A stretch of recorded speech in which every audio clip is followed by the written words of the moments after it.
Regardez cet ours, un symbole pathétique et tragique de notre ère moderne, une époque où la liberté n'est qu'une illusion.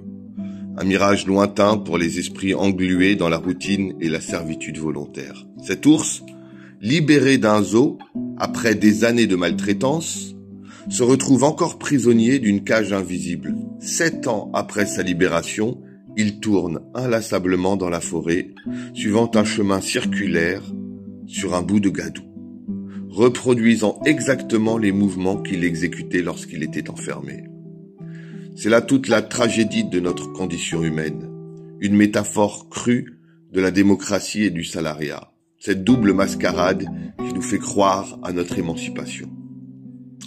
La démocratie, ce mot aux allures nobles, est devenu la plus grande imposture de notre temps. On nous l'a vendu comme le sommet de la liberté, le pinacle de la justice sociale. La liberté, clamait-il, la souveraineté du peuple. Mais c'était des foutaises.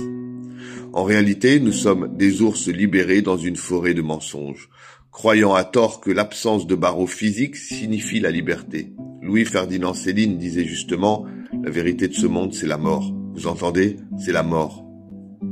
Et nous vivons, non pas libres, mais dans une mort lente et insidieuse, répétant les mêmes gestes, les mêmes routines, comme des pantins programmés pour exécuter un spectacle absurde.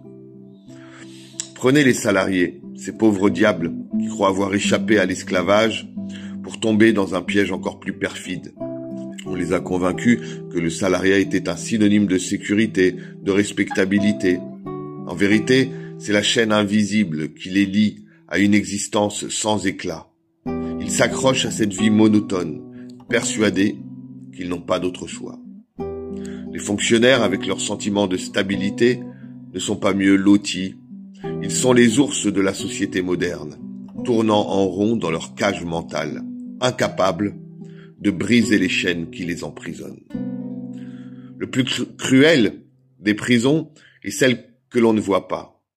Cette prison intérieure, avec ses barreaux invisibles mais indéfectibles, est la plus difficile à échapper. Elle est construite sur des peurs, des insécurités, une acceptation résignée de la médiocrité. Les individus, dans leur majorité, ne sont même pas conscients de cette servitude. Ils tournent en rond, comme cet ours, reproduisant les mêmes gestes, les mêmes schémas de pensée, croyant à tort qu'ils sont libres. Il y a une sorte de confort morbide dans cette routine. On préfère le connu, même s'il est détestable, à l'inconnu, qui pourrait être libérateur mais effrayant. Les barreaux invisibles sont faits de cette peur de l'inconnu, de cette incapacité à imaginer autre chose que le cercle vicieux dans lequel nous sommes enfermés. Céline avait raison, la vie est ce que vous faites d'elle. Elle est simple, aussi simple que vous. La simplicité de notre vie n'est pas une ombre, une pâle imitation de ce qu'elle pourrait être, si nous osions sortir du cercle. La solution ne réside pas dans une révolution violente ou un rejet complet du système, mais dans une prise de conscience individuelle et collective de notre condition. Il nous faut voir les barreaux invisibles pour pouvoir les briser.